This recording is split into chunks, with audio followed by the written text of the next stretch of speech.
नमस्कार दोस्तों, DRX अगम Kumar YouTube channel पर आपका स्वागत है। मैं हूं अगम कुमार और आज हम बात करने वाले हैं चेस्ट पेन के बारे में।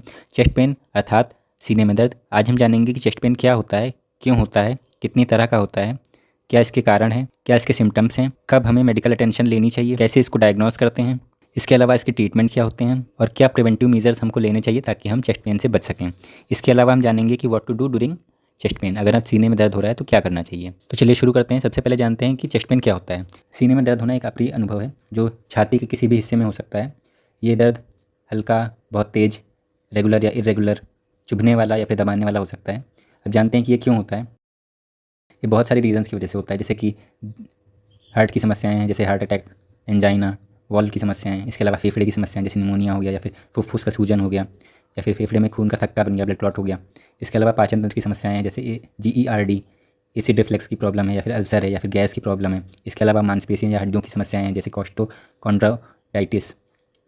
इसके अलावा जैसे स्ट्रेस बहुत ज़्यादा ले लिया या फिर कोई चोट लग गई है या फिर तनाव और चिंता है बहुत ज़्यादा। कभी कभी तनाव और चिंता की वजह से भी सीने में दर्द होने लगता है। अब जानते हैं रीजंस के बारे में। रीजंस में पहला है हार्ट अटैक। हार्ट अटैक सीने में तेज़ दर्द होता है, दबाव होता है, पसीना आता है। इसके अलावा सांस लेने में कठिनाई हो जाती है। इसके अलावा दूसरा होता है एंजाइना। एंजाइना में चेस्ट पेन होता है, ऑक्सीजन सप्लाई नहीं हो पाती प्रॉपर, ऑक्सीजन की कमी हो जाती है जो शारीरिक गतिविधियों या तनाव से बढ़ता जाता है। इसके अलावा तीसरा होता है गैस्ट्रोएसोफेजियल रिफ्लेक्स, GERD। सीने में जलन होती है, खट्टी डकार आने लगती है, पेट में एसिड का वापस आना होता है, इस वजह से होता है। इसके अलावा मांसपेशियों में खिंचाव, मसल स्ट्रेन हो रही है।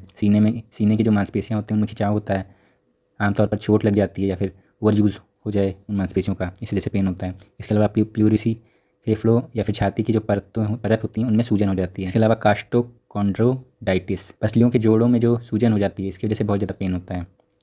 सीने के दर्द के लक्षणों में सीने में भारीपन हो जाता है, दबाव होता है, चुभन होती है, जलन होती है, कभी कभी बाएं हाथ में, जबड़े में, पीठ में बहुत ज़्यादा पेन होता है। अब बात करते हैं सिम्टम्स ऑफ चेस्ट पेन। सीने में दर्द के अलावा चेस्ट पेन के अलग अलग सिम्टम्स होते हैं, जैसे कि सांस लेने में कठिनाई होना, चक्कर आना, बेहोश हो जाना, पसीना आना, उल्टी जैसा लगना मतली या उल्टी आना, बाएं हाथ में, जबड़े में और गर्दन में पेन होना। अब हम बात करते हैं कब हमको एक्टिव हो जाना चाहिए मेडिकल ट्रीटमेंट के लिए। 1 टू सीक मेडिकल अटेंशन। यदि आपको कोई भी लक्षण दिखाई देते हैं जैसे सीने में दर्द होना या सांस लेने में बहुत ज़्यादा कठिनाई हो रही है, चक्कर आ रहा है, बेहोशी हो जा रही है, ठंडा पसीना आ रहा है, बाएं हाथ में, जबड़े में और गर्दन में पेन हो रहा है, तो आपको मेडिकल अटेंशन ले लेनी चाहिए। अब जानते हैं डायग्नोसिस कैसे होगी। तो डॉक्टर कुछ मेडिकल हिस्ट्री लेंगे, उसके बाद कुछ एग्जामिनेशन करेंगे, जैसे कि चेस्ट पेन के लिए इलेक्ट्रोकार्डियोग्राम करवाना पड़ेगा। इलेक्ट्रोकार्डियोग्राम के बाद छाती का एक्सरे होगा, ब्लड टेस्ट होगा, स्ट्रेस टेस्ट होगा। बात करते हैं ट्रीटमेंट की। तो सबसे पहले तो जो चेस्ट पेन का मेन रीज़न रहेगा उसको फाइंड आउट करना रहता है, उसके बाद उसका ट्रीटमेंट होता है। जैसे अगर कार्डियक पेन है तो एस्पिरिन 325 mg, हार्ट अटैक की संभावना में तुरंत एक टैबलेट दी जाती है। इसके अलावा नाइट्रोग्लिसरीन 0.4 mg, एंजाइना के लिए एक टैबलेट जीभ के नीचे रखी जाती है। और जैसे गैस्ट्रोएसोफेजियल रिफ्लेक्स हो गया, GERD हो गया, तो एंटासिड का यूज़ किया जाता है, जैसे जेलोसिल हो गया 2 से 4 चम्मच एडल्ट के लिए, या प्रोटॉन पंप इनहिबिटर्स का यूज़ कर लिया, ओमेप्राजोल 20 mg, वयस्कों के लिए एक टैबलेट सुबह खाली पेट।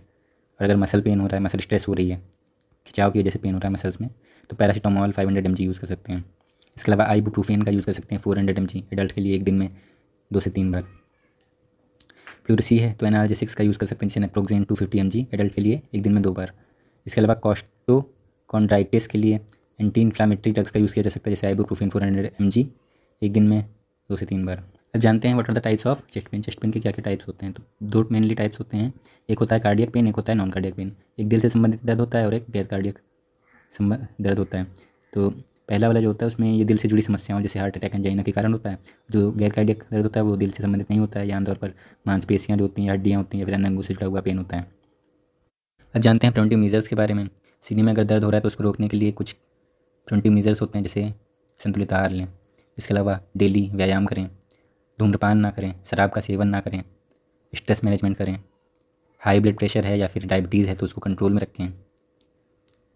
सीने में दर्द एक आम समस्या है पर ये बहुत ज़्यादा गंभीर भी हो सकती है, इसलिए सीने में अगर दर्द हो रहा है तो तुरंत डॉक्टर से संपर्क करना चाहिए।